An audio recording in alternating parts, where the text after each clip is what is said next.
cream of the crop. Nobody does it better. Hey, but you are so money and you don't even know it. I understood that reference. Morning, Mr. Hammond. Your mission. Should you accept it? Steal, destroy, shadow, disappear. Assemble the team. And here we go.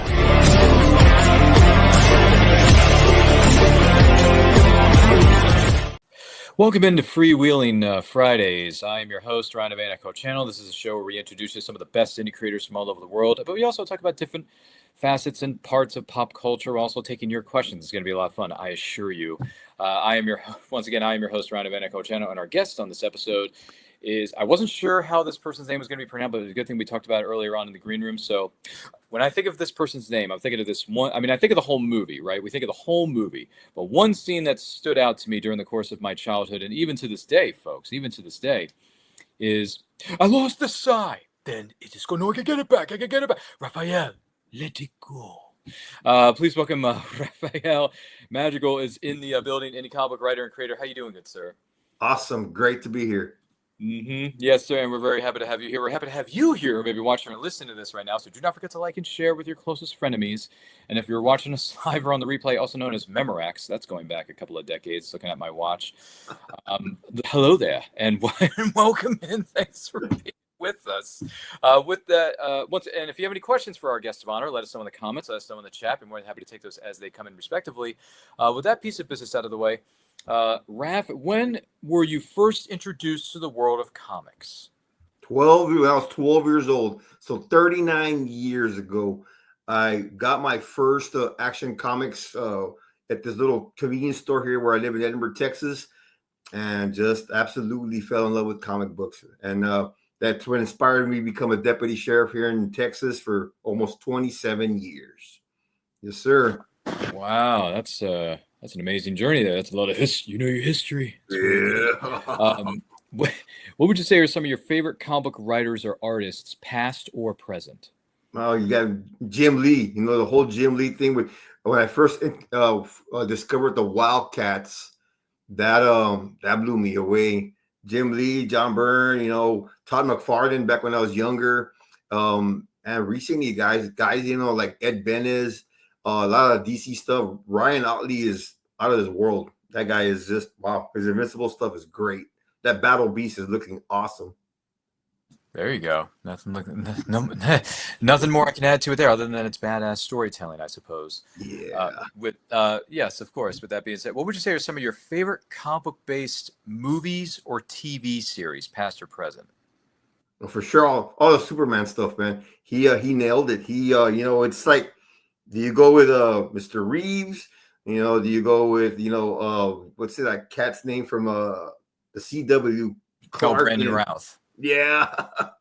Or there's just so many good ones, but I was really impressed with the Spider-Man stuff. There's that Spider-Man that came out, where the 3 Spider-Mans came out, that took it to the next level to me. It was awesome. Great stuff out there, man. Great stuff. I think since I was a kid to now, comic book movies have taken over, and God, I wish I was 12 years old again, or 14 or 20, 51, and I'm waiting to go see Thunderbolts. So I need to go see that. I really need to go see Sentry. That's one of my boys right there. Yeah, I've heard good things about Thunderbolts. I have yet to see it personally, but I've heard really good things about the film overall. It looks like it's good, man. I really think Sentry's way out of their league. So I want to see how they're gonna do that whole battle scene. You know what I'm saying? You got a Superman type guy against lower level guys, street level guys, but bunch of misfits. Yeah, it's gonna be interesting. I can't wait to go see it. Really, I can't wait. And I wait for the new Superman. That's just As a diehard Superman fan that I am, I'm very curious to see what this new cast and vision is going to bring to the big screen, and also what's going to happen with the DC Cinematic Universe being rebooted. That's going to be amazing. Whatever you want to call it. And Superman is the cream of the crop. Yeah. So I'm looking forward to seeing what David Cornsweet, who's going to be playing Kal-El/Clark, and then you got Rachel Brosnahan, if I'm saying her name right. Right. Playing. I'm very curious to see what these young talents bring to the table. I'm waiting for this whole new DC deal. I'm waiting for the Authority. I want to see what they're going to do with the Authority.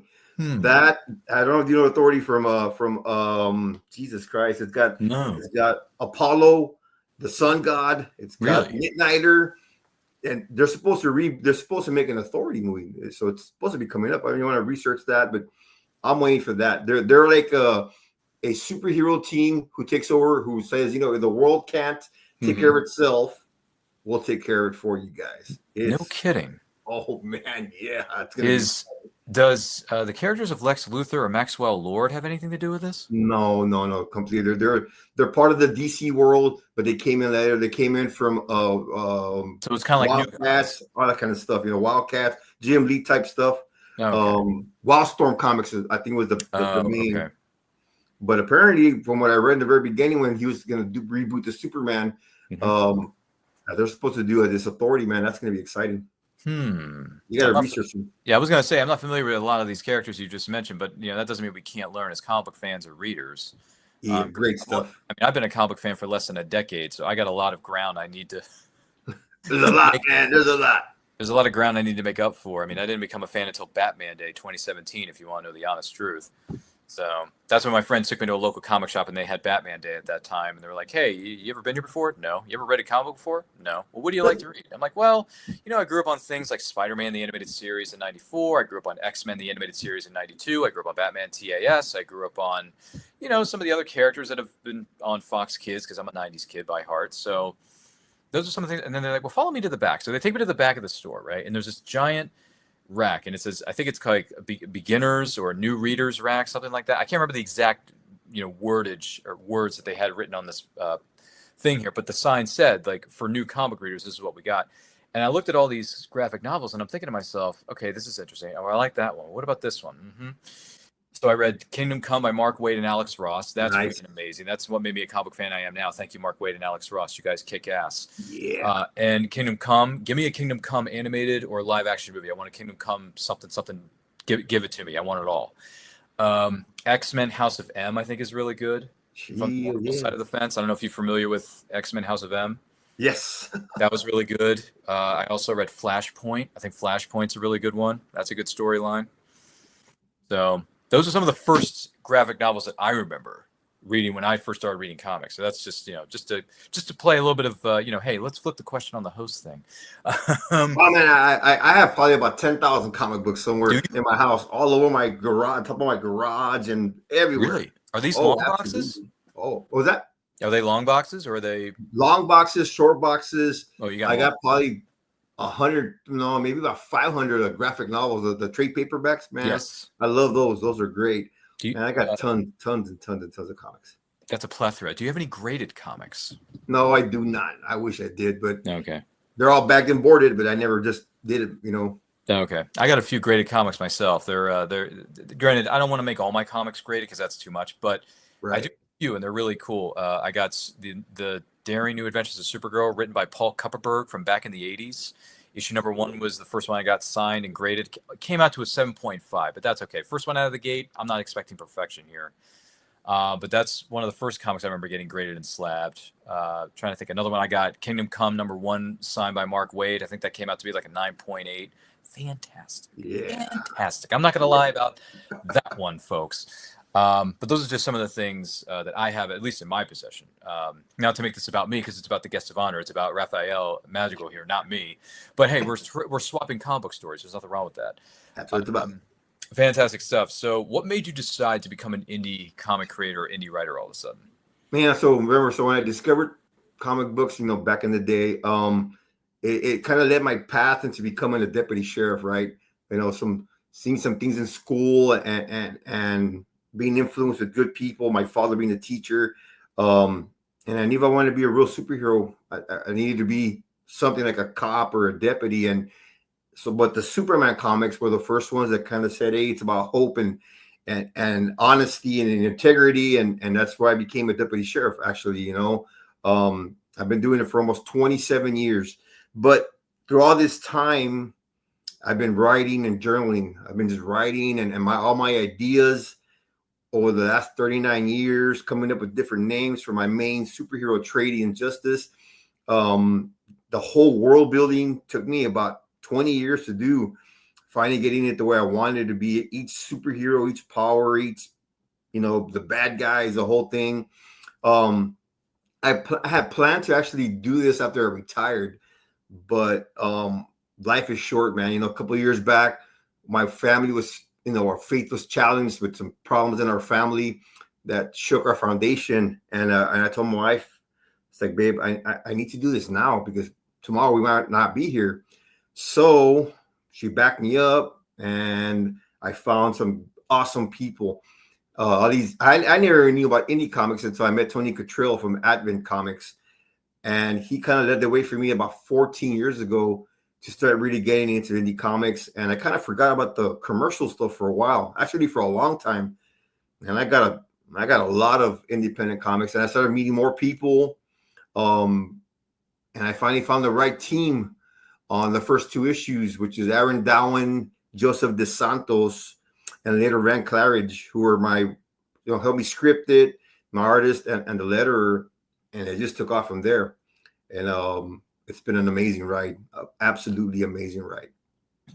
Well, first of all, as being a sheriff deputy, thank you for your service. Thank you for doing that, serving the community, trying to keep everyone safe. I know it's not an easy thing to do, but my hats are off to you and your fellow sheriff deputies, your officers, people who work with you. I mean, it's not easy. It's not an easy thing to do. It really isn't.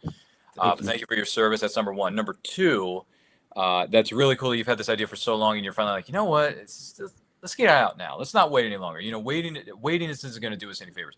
Let's just do it now. In the words of our good friends at Nike, just do it. Yeah. So, or Shia LaBeouf's. Remember Shia LaBeouf's? Just do it. Make your dreams come true. You know what I'm saying? So you go back to that green screen video that we watched on YouTube. You remember that? Yeah. I mean, it's hilarious stuff, but it's also very true. Just go and do it, man. Who cares? You don't need permission to write a book. You don't need permission to write a comic book storyline. You don't need permission to be an artiste, right? You don't need permission for that. You just go and do it. I mean, that's just basically how am I trying to say this? How it goes, and the fact that you're doing this, which, by the way, my hats are off to you. I mean, you said it yourself. You wanted to focus on the career first, get that going, maybe retire, then you can do. But now that you're doing in the middle of you still serving as a yes, sir. deputy, I'm assuming. Yes, sir. It's like it's not an easy thing to do. By the way, hats off to your nice wardrobe you're wearing for tonight. I think you're a Transformers fan as well. Yeah. Oh, come on, man. Now we all Transformers. Team Autobots, I'm assuming. Autobots, baby. Yeah. So you're an Optimus fan. Absolutely. Come on, man. He's the Superman of Transformers. Pretty much, yeah. Have you ever had the pleasure of meeting the voice actor Peter Cullen before? Of course, man. I wish I could, man. I'm from South Texas, man. We hardly go north. True, but I do hope you get a chance to meet him at some point. I met him briefly at a convention a couple years ago. Very nice man, very generous. But his line was insane. His line is insanely long. But I did get a photo with him, which was nice. Hopefully the next time I see him, I'll get him to sign some of my Transformers merch. That would be nice because Optimus Prime is a badass man. But Jamma, he's had some of the best speeches that have ever been put together on pop culture media. It's fantastic stuff. So hats off to your nerdy wardrobe. I mean, I'm wearing a Star. I mean, you can't see it, but I got a Star Wars shirt right here that says "I am your teacher." I am your teacher. That says it on this shirt because a friend of ours, Nick, who has an Instagram account at Read Star Wars with me, has a T-shirt shop, and he's had all these different designs. And I bought the I Am Your Teacher shirt because I actually am a facilitator for programs at my university, at my college, where I work with autistic adults and undergrad students. And I run a course where I'm teaching them film analysis, how to analyze movies. Basically, I had to become a film critic in a way. Right. Looking at films a bit differently than you normally would, because films are one of the best things since sliced bread. # those are the facts, and they are undisputed. And yeah. I felt like it was a nice shirt. I am your teacher. Instead of saying I'm your father, because I am no way, shape, or form a father figure, but I am your teacher. Just makes sense. Just got to throw that out there. Hey. It's awesome. I am your father. Yeah. Exactly. Right. Well, here's something for you. Outside of the Transformers movie that came way back out when in the 80s, do you have a favorite of the Bayformers movies, the Michael Bay ones? First one. Yeah, the OG, the 2000s. Okay. You can't go wrong. That's like, bam, it's just... Mm-hmm. Like the way you feel about Terminator 1984. True. That is 2007. Okay. That's it. When they arrive on Earth and they come out of the water wherever they land, and then they transform themselves into those cars and trucks and vehicles, and they zoom towards Sam Witwicky and is it Kayla, something like that? Right. Megan Fox's character, and they all just transform into their, robotic cells, and you hear that score in the background. Oh my God. That is the best sound is when they transform. That is like, oh, man. Yeah. Give me Yeah. chills. It's good stuff, isn't it? It's awesome. Iron Man, the first Iron Man movie. Yes. Remember, I've been waiting for this for decades. 2008. Yeah. Oh my God, you know what I'm saying? That was just the first X-Men movie. Oh my God, all that just dreams come true, dude. Those were fun times, weren't they, when they were first coming out, of course, back in the early or mid 2000s, I would say. 2008, I think, right? Somewhere like that. Yeah, it was. Well, Iron Man came out in 2008. Transformers, the first one from Michael Bay, came out in 2007. And then you had X-Men coming out in the year 2000, which is insane. Wow.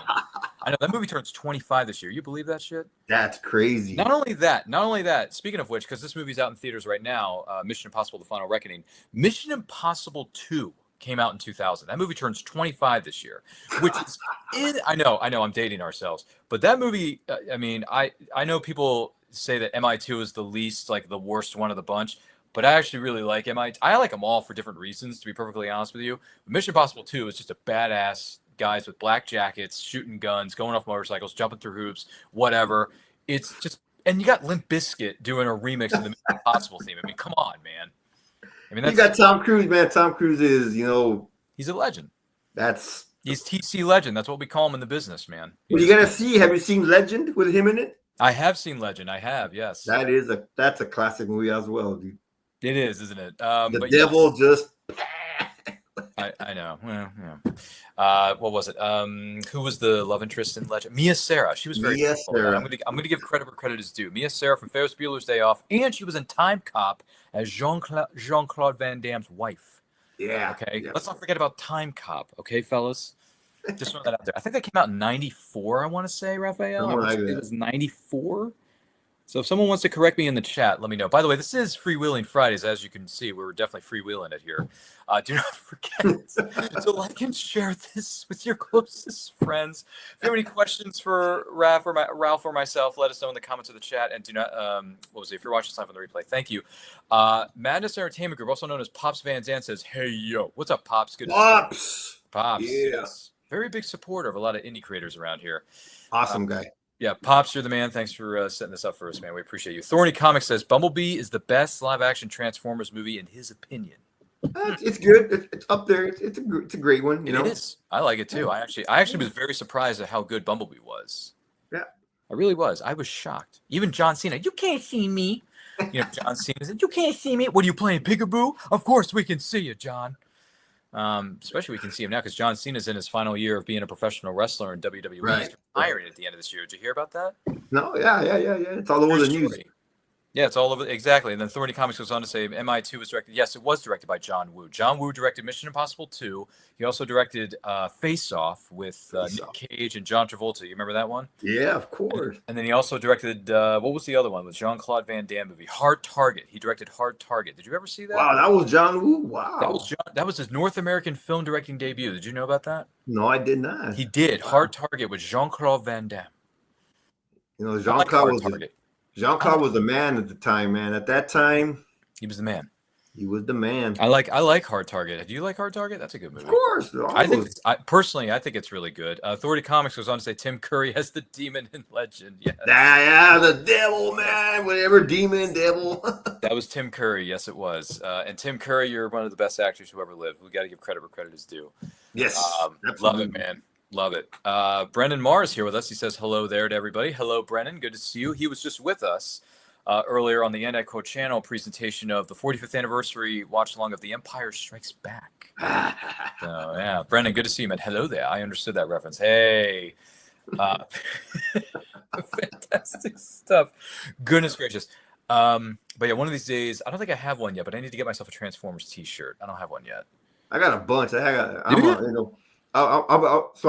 in a SWAT team. I was in a SWAT team for about 6 years. And really, one of my friends is like, man, you like comic books? I'm like, dude, comic books are, yes. You know what?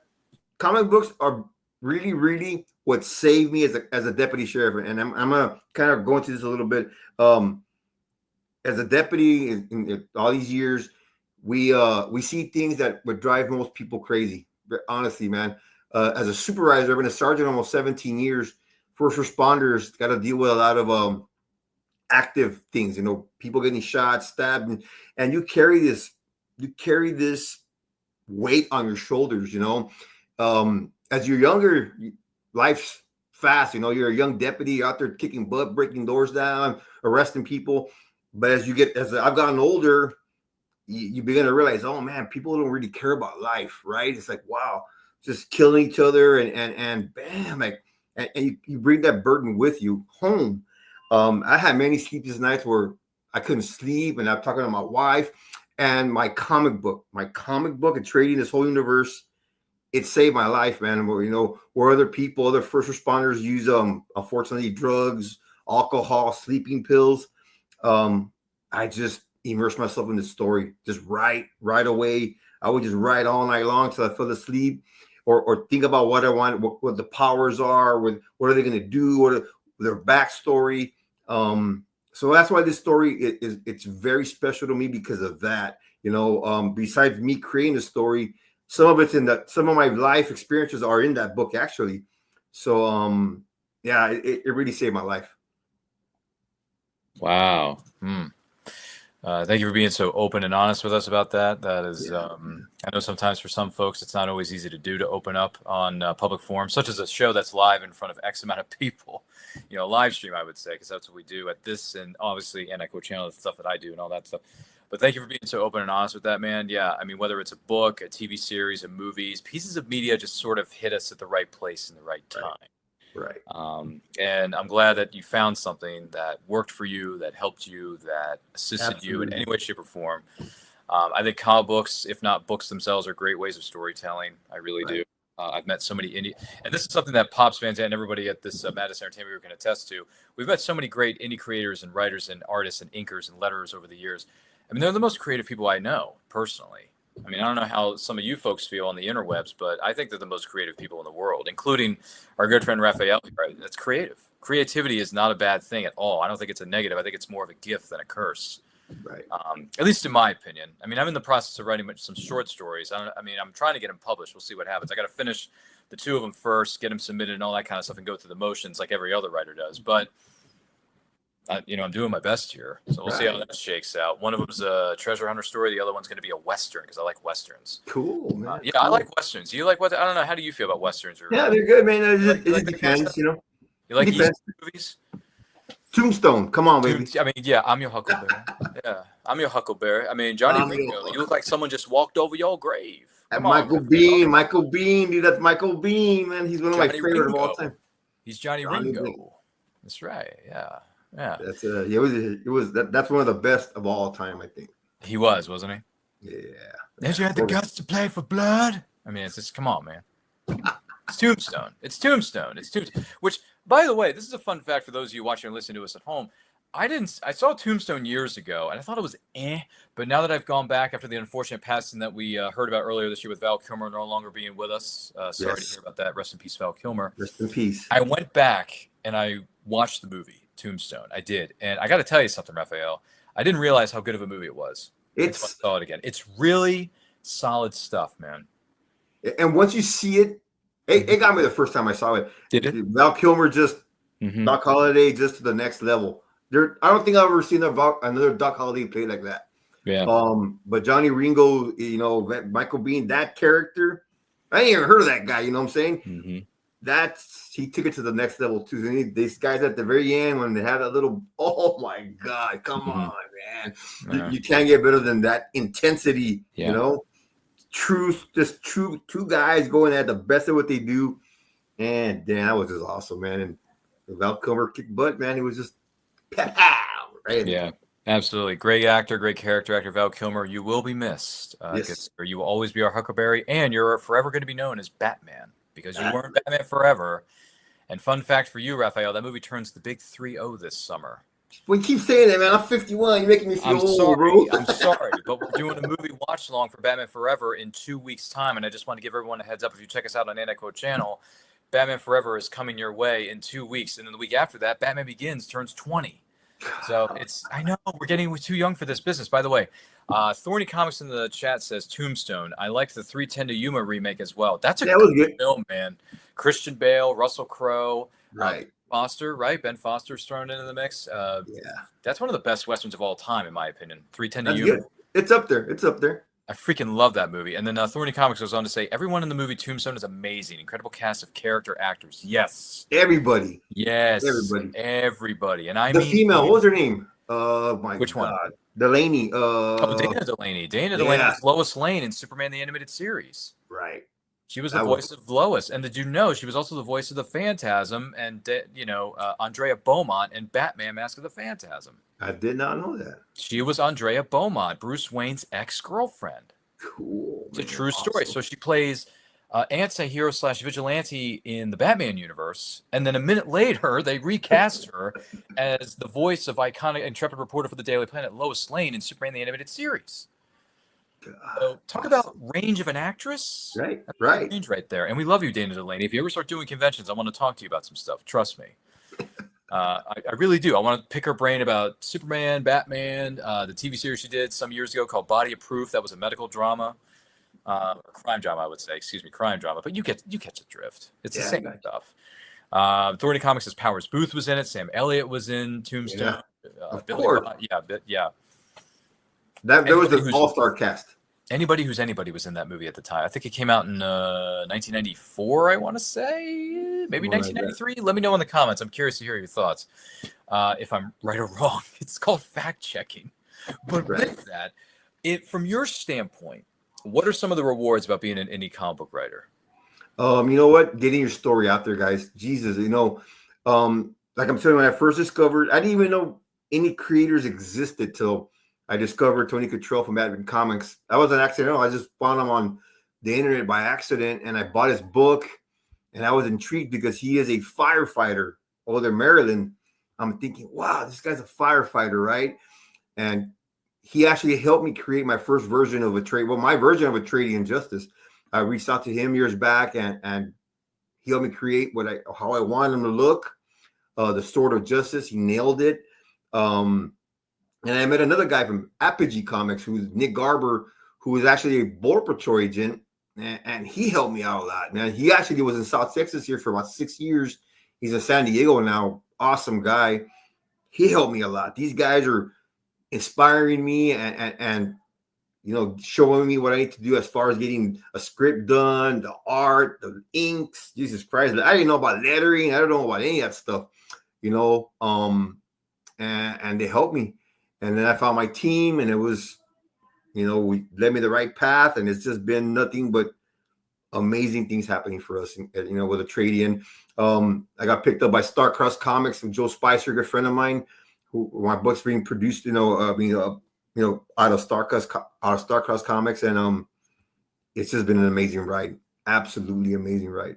Yeah, one piece fits to another, and then the other pieces just start flowing together as one, right? Absolutely. It comes together as a giant puzzle, all the pieces seem to connect to one another in some way, shape, or form. And in the great state of Texas, there's lots of friends, family, everybody rounding up around each other here. So sorry, that's my poor attempt at impressions. I'm so sorry. Because I got friends who live in Dallas. I got friends of mine who live in Houston. I got a friend of mine who lives in Katy, which we talked about earlier. Right. Like, I'm not doing this whole Texas thing justice, Sam. I don't know. Maybe I need to drive my car. I need to go down to Texas. I need to visit with my friends, visit with you, visit with G and some of the other people that we know of in the great state of Texas. Just hang out, grab a bite to eat at some barbecue place or something like that. I don't know.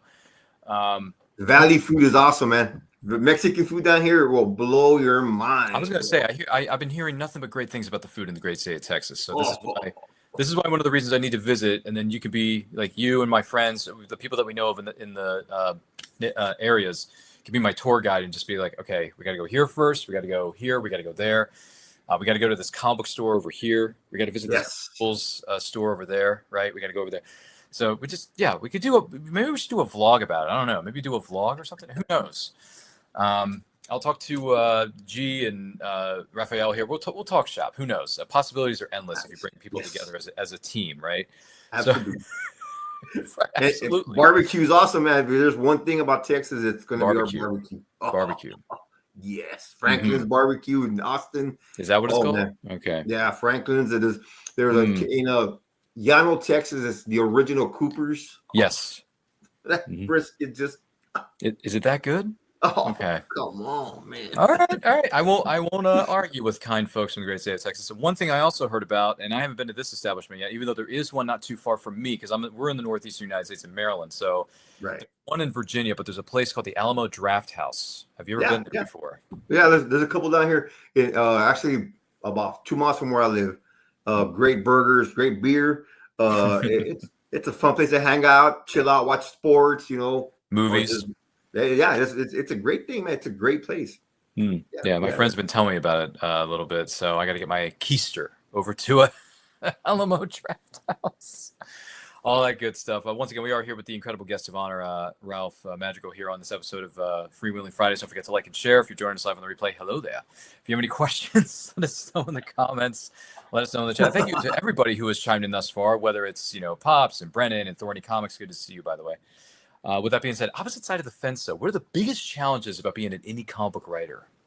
Man, it's going to be the promotion. That's first learning how to put my book together, getting the scripter, getting all the writer, the artist and all that kind of stuff, and the editor. And then it comes, man, where are you going to print it at? Where are you going to print your comic book at? Luckily, I found some really cool people that helped me out with that. And then, of course, promotion. Man, thank God for social media. Thank God for social media. I don't know how guys did it before this, like all the old guys, how they just got their books out there. There's a lot of amazing, like your show, Pops' show. There's so many shows I've been on in the last few years that have helped me. I've met different people, all these Facebook pages that are out there, like Indie Breakdown Versus, there's so many, the promotion that's, they're helping indie comics promote. But if that's the biggest challenge for, I guess, pretty much anybody in the comics is getting that promotion out there, man. It's been a challenge, but it's worked out well for me, thank the Lord. This will, God willing, be my 4th successful Kickstarter. And thank God, but social media has helped me tremendously. Definitely. Yeah, social media is a big rabbit hole, guys. That's it. It can take you to so many different places. Sometimes there's a good side of the web. Sometimes there's a dark side of the web, just like in Star Wars, there's a light side and a dark side. But that's right. Luckily, a lot of us here at Madison Entertainment Group and outside of it have connected with some of the best indie creators in the world, including Ralph Madrigal here. Speaking of which, someone who's unfamiliar with this, a tradie injustice, someone who's unfamiliar with it, you're in an elevator. It's called the elevator pitch, ladies and gentlemen. We all got to make it sometime. I got it. Exactly is a tradie injustice? How would you pitch it? Okay, so a tradie injustice is Deputy Rick Miranda. He is a man whose faith is challenged many times in his career, in his life, but has persevered to faith and family. He is then bestowed this amazing power from the oldest cosmic order in the universe, the Sword of Justice, after he helped defeat what he thought was the ultimate bad guy. That he thought he defeated it. Now, after sharing his power with his family, he's kind of skeptical if he made the right decision to protect themselves or protect them himself. So will he persevere? Will he make it? Did he make the right decision? Issue 1's right there. The awakening. That's what that's about right there. Nice stuff, man. I mean, who doesn't like swords? I'm sorry. I mean, honestly, who doesn't like swords? Or people who carry them around. I'm just saying. Lord of the Rings, anybody? Aragorn? I mean, he got that sword, right? Because he looks at Frodo and says, "You have my sword." I mean, come on. But no, that sounds cool, man. I mean, anything that involves swords or superheroes, maybe a little bit of mysticism or faith or redemption, whatever it is, that stuff always gets me. So it's a concept. I want you to understand. So the Sword of Justice in this universe, right? Of course, 400 billion years old. Mm-hmm. It is the actual primordial living celestial embodiment of justice. It is justice. In this universe, justice became the Sword of Justice, and evil became the father of all evil, which is Father Evil, the good and bad. The Sword of Justice is connected to the energies of justice in every universe, multiverse, dimension, and timeline, and can transverse, teleport, or travel to all these universes because it's connected. Justice is a force that connects and binds the entire universe. Remember that. In every universe, there's justice, the idea of it, the form of it. So it is the living embodiment of justice. And you can pretend like this story kind of like Superman meets Raiden, meets the Shire, Imperial Guard, and then meets a Nova Corps. All these ideas throughout the years. So it is the embodiment of justice. It can share it and choose knights beyond the cosmos, serving justice and protecting the innocent.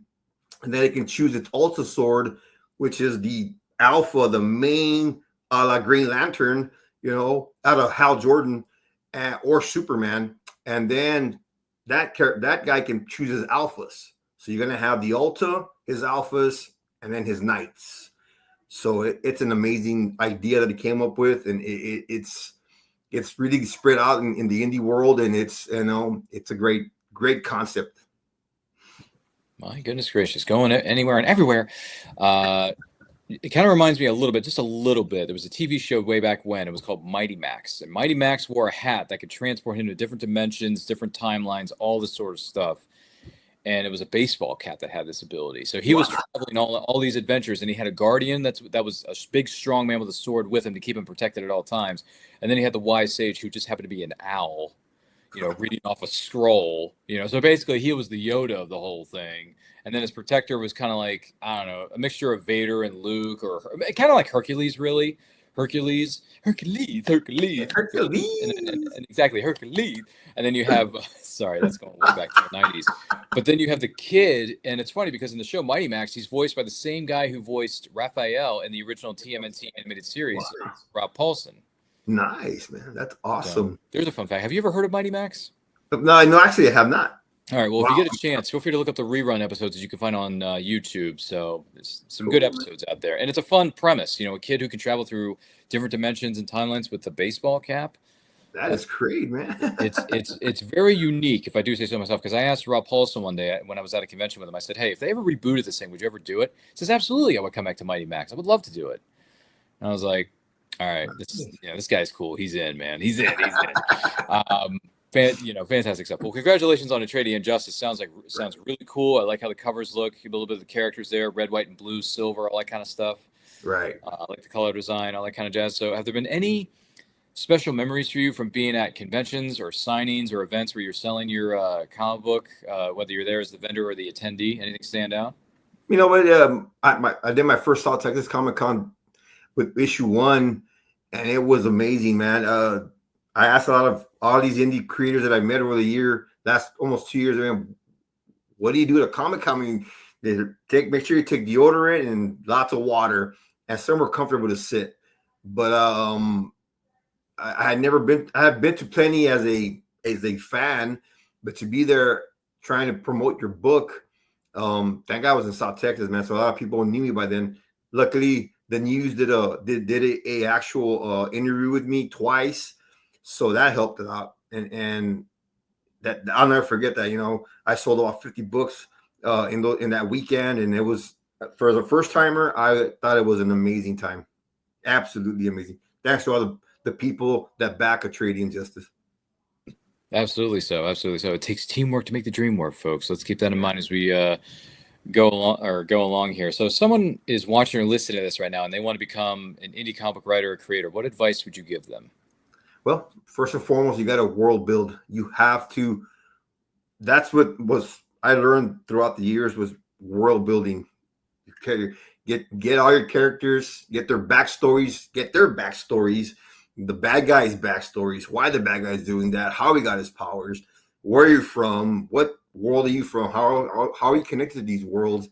That's the most important thing to me. Of course, your story.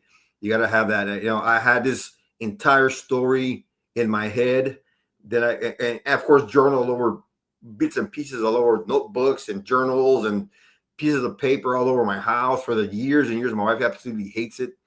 And I was able to put it together. And Aaron Dowan, who helped me with that, these Catalyst Comics, by the way, he helped me put the first issue out, and my story, my plot some of the, he did the scripting. I helped with some of the scripting, but he did a majority of it. And that's it, guys. Go out there, world build, get your story down, and take it from there, and push out your dreams, no matter what it is, no matter what your hero is, what it is, who he is. If it's something you're vested in and it's in your heart, you got to do it. You got to do it. Rock on, man. Great advice for anyone and everyone who is watching or listening to this episode of Freewheeling Fridays on the Madness Entertainment Group, as well as some other streaming channels out there. Don't forget to like and share. If you have any questions for Ralph, let us know in the comments. Let us know in the chat. If you're joining us live on the replay, hello there. Good to see you. I also want to take a moment to say thank you to all the great indie creators who are out there. They got stuff out right now. They got stuff coming your way very soon. So we want to take a moment and share with you some names that you may not have heard before, or if you haven't heard them in a while, let's just refresh your memory by showing you some indie creators out there, such as these fine folks. Take a look.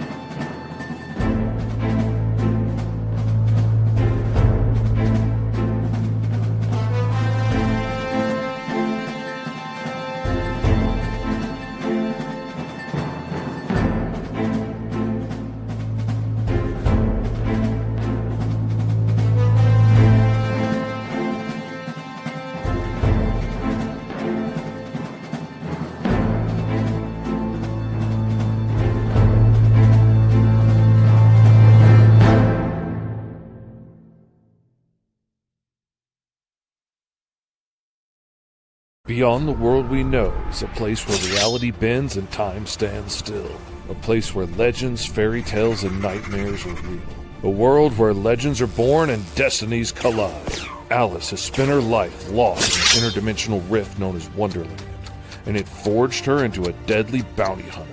With her ancient clockwork guardian Big Tin by her side, they hunt the things that stalk the shadows of Wonderland.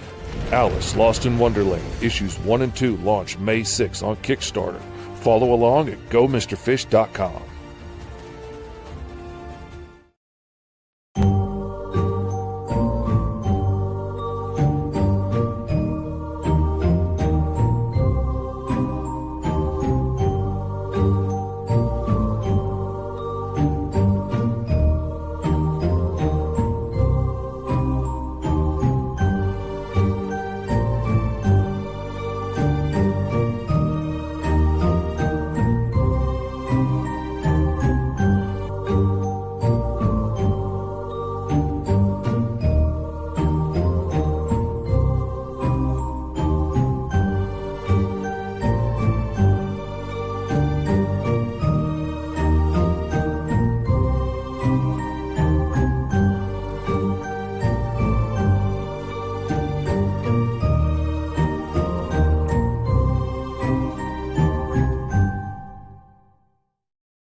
I am Bo-Katan, and you are watching us on Madness Comic Network. Well, thanks, Bo-Katan. We appreciate you. And, I know, right? This is the way. This is the way. This is the way, yeah. It is. And that's one of the best things about Comic-Cons is all the cosplayers, right? I mean, Yes. they go to town, man. They don't mess around. Yes. You know? Cosplayers rock. They do, don't they? I mean, I've seen, in my past, I've seen a few people dress up as Bumblebee and Optimus. So that's been pretty cool. That's awesome. Yeah, they were on stilts. Yeah, some big old suits. That's amazing. Mm-hmm. Yeah, pretty wild stuff, if I might say. So might say so myself. So what is the plan moving forward with the Training Injustice? Is this going to be 5 issues, 10 issues, 100,000 issues before we're, by the time we're all dead? What's going to happen here? What's the Kevin Feige plan here? So the first series is going to be 8. We already have The Awakening. We already have The Fall. In Mourning is out right now. Issue 4 will be called The Secret. Issue 5 is the Devastation. But in between issue 4 and 5, the Sword of Justice is going to reach out to all these other indie heroes, and it's gonna group up. It's gonna ask for help to help out Atreides because he's gonna run into some major trouble in issue 6, 7, and 8. So in between 4 and 5, there's an amazing crossover that I already have scripted. It's called the Union of Justice. It has some of the major players out there in indie comics, and it's going to reach out to these guys, and they're going to be part of the Trading series, right? Issues 6, 7, and 8. That's already scripted as well. All this whole series is scripted and ready to go. Then from the Union of Justice, that's all amazing. The Sword of Justice is is a reach out to this group of guys that I'm working with called the Hypnosis Authority, which is 10 creators and 16 indie characters that the Sword of Justice is going to work with and unite these and deal with these major bad guy. So that's going to be an amazing thing that should be happening. It's already being scripted. So the Sword of Justice is amazing, man.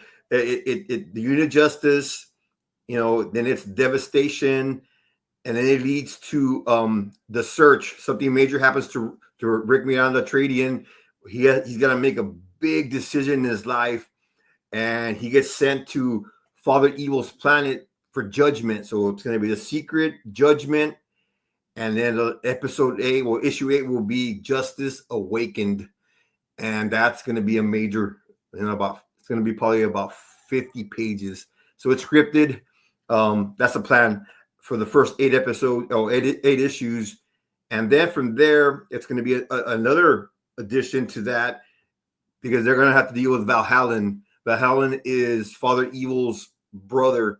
So that's another monster I got to deal with. That's partially scripted already. So that's the plan with the grace of God. Wow, oh my gosh, you really pulled a Kevin Feige on us back there. My God, you got plans to the end of the century, it sounds like. Gee willikers, you're pulling. I don't know if you're familiar with this other indie creator that we've had on these shows before, but Carissa Grant, who does Worthy Chaos Comics. She sells everything, man. What they call her? They call it where she just merch, the merch queen or something like that. Yes. Well, not only that, I mean, she's a machine that never sleeps. I think she was sent by Skynet for to come back to the past to fight for the future, because she's got a plan for like 50,000 storylines, 50,000 issues of comics, and she's already got everything mapped out until the end of eternity. So it's like, Carissa, I don't know what you were doing when you were, putting this together, but it's like, clearly you took way too many pages out of either Kevin Feige's playbook, Jon Favreau, Dave Filoni, whoever it was, and you said, you know what, forget about 5 issues. I want to do 5 million issues of this thing, because I got ideas that will last me for X amount of years or decades, whatever it is. And I'm like, Carissa, please don't take this the wrong way, but you're insane, but she's going to do it, man. Yeah. So when you dropped your plans on us here on this episode of Freewheeling Fridays, I'm thinking to myself, this guy kind of reminds me of Carissa a little bit. She's crazier than I am. She is. She's doing a Kickstarter. Doesn't she do a Kickstarter like every 3 or 4 weeks or something like that? Yeah, every once a month, I think. Jeez. I try to do 2 a year. Yeah, you do 2 a year, exactly. And Carissa's doing all this other, and I'm like, what the frack is going on with you people? I mean, Carissa's you're a workhorse as much as anyone else, but she comes from a different stock. Yeah, I don't know how she does it, man. She's just everywhere. Boom. And her zombies and all kinds of crazy stuff, man. It's awesome. Vampires, supernatural, werewolves, I would say. Yeah. Werewolves. Thank you. I got a couple of her books. I love it. You like her stuff. You've backed I will back everybody. The last 15 years I discovered indie comics, and the last 2 years that I've really been as a creator, there's nothing better than supporting each other. You know what I'm saying? We have to start with each other and then get our fans with the grace, with God's grace. But a trade-in and the Sword of Justice is just so powerful.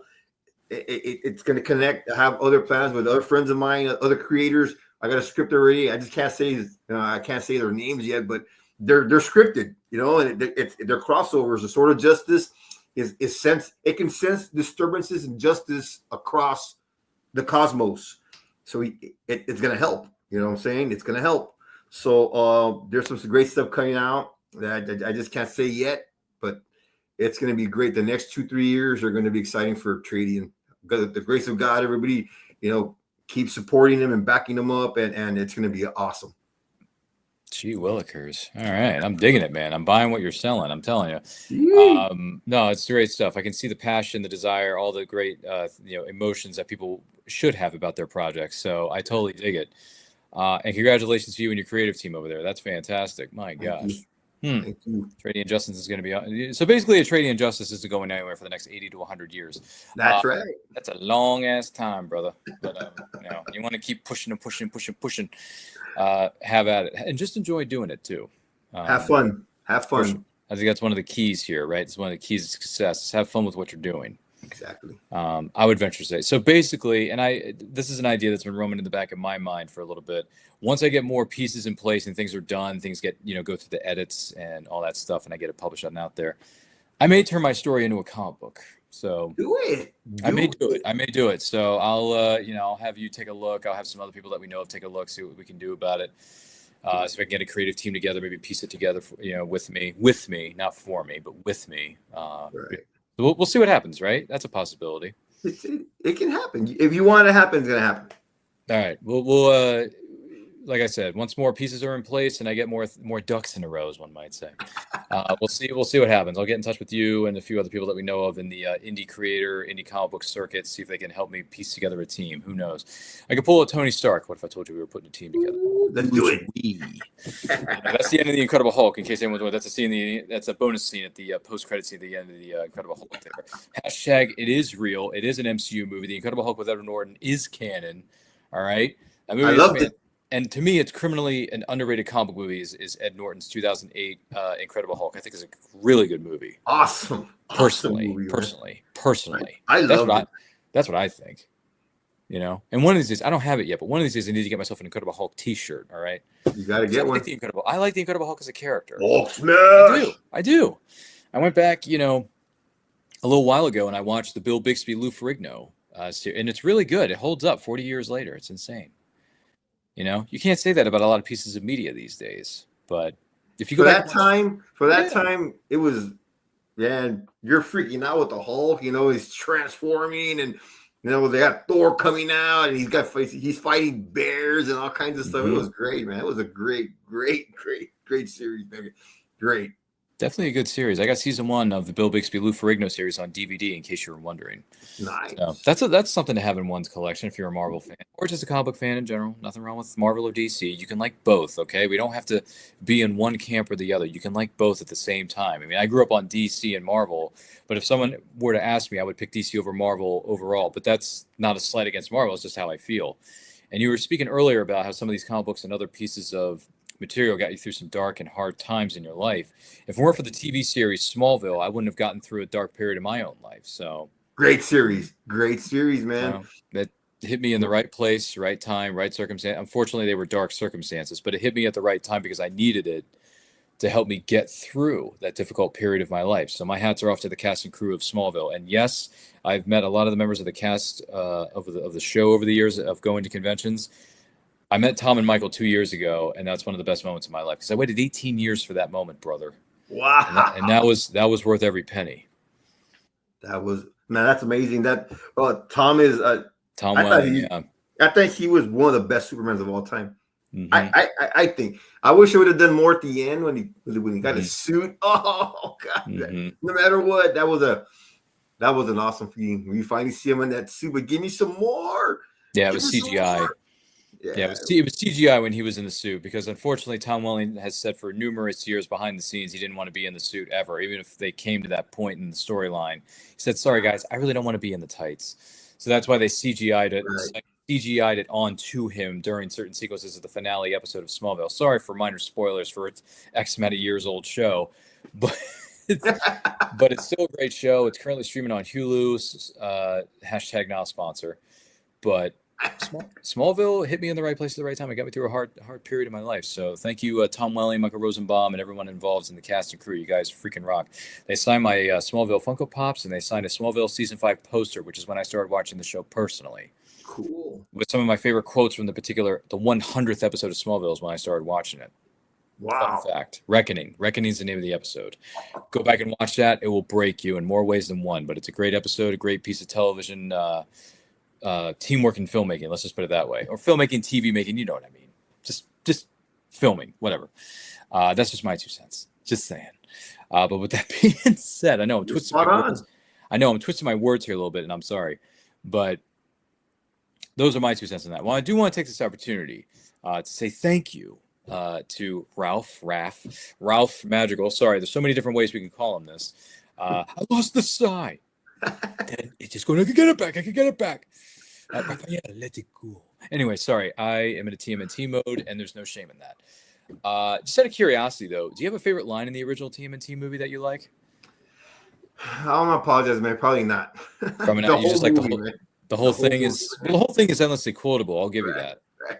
Pizza dude's got 30 seconds. That's what I'm gonna say. Yeah, probably one of the pizza parts, man. That's those are funny as hell, and they're Michelangelo and Ralph, and it's like, damn, you can't go wrong with that, man.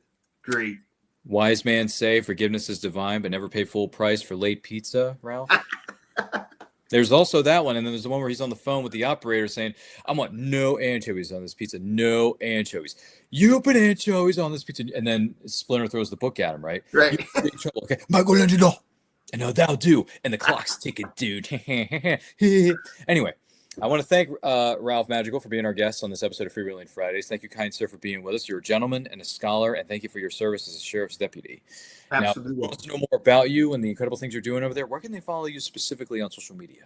They can get me on Facebook, Twitter, TikTok, a little bit on the IG. Look for Atradian Justice, and just Google Atradian, and he pops out everywhere.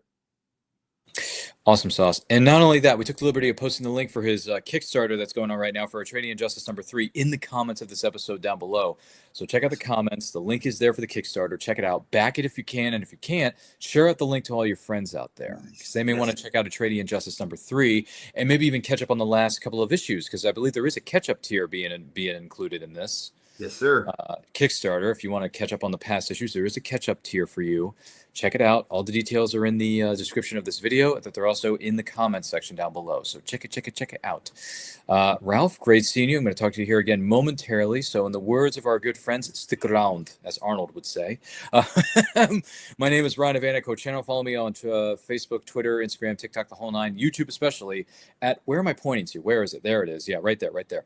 At Anaco Channel. That's where you can follow me and all the incredible things we're doing over there. We embrace the nerd within you over there at Anaco Channel. So if you're a fan of movies, TV series, comic books, backing people's Kickstarters like Ralph Madrigal's here, check us out on Anaco Channel. We're also on the road to 5,000 subscribers. Once we do, we'll have a great big live stream celebration that will include special giveaways that you, the person who is watching or listening to this right now, are going to be eligible to win. We also have merch. We have hoodies, we have t-shirts, we have stickers you can add to your water bottles. We have coffee mugs, stationery. The links are in my social media bio. On Instagram, there's a link tree there that has a link to our Redbubble store. Yes, Redbubble, and everything is on sale, so check that out as well. In the words of our good friends at Parks and Rec, treat yourself, and treat yourself to backing Atradian Justice #3. Link is in the description as well as in the comments, so check that out too. Do not forget to like, comment, share, subscribe, ring the bell to be notified of when the videos go up or they go live, whether it's on Anaco Channel or here at the Madness Entertainment Group, the Meg. As Pops Van Zant may or may not say how he phrases it. I don't know. It's up to you, Pops. It's up to you, man.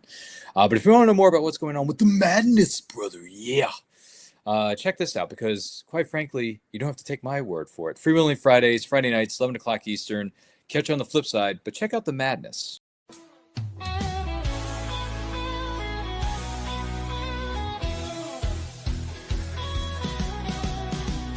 On the tube and feel the vibe. Every show you crave right here live. Heroes and villains clash in the night.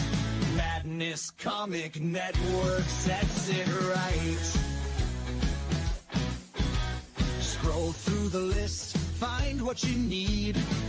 Epic battles and fast-paced speed. From capes to cosmic space delight. Tune in and watch your favorites ignite. On Facebook, share the thrill so grand. On X, the buzz across the land.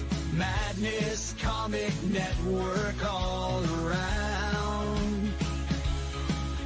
In every episode, joy is found.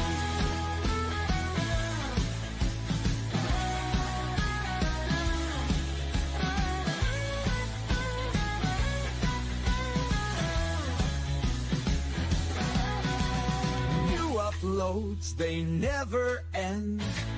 Superheroes and their friends catch every twist and every turn. Madness Comic, you will yearn. Stay up to date with every twist. Madness Comic, don't miss a gist. From laughter to tears, every mood. Madness Comic sets the groove. Click that button and subscribe.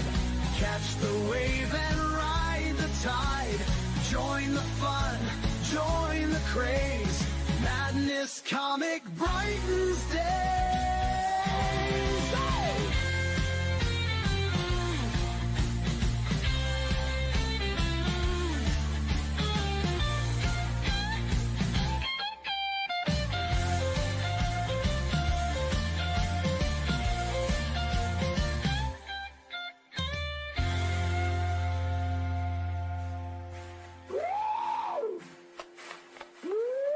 New uploads, they never end.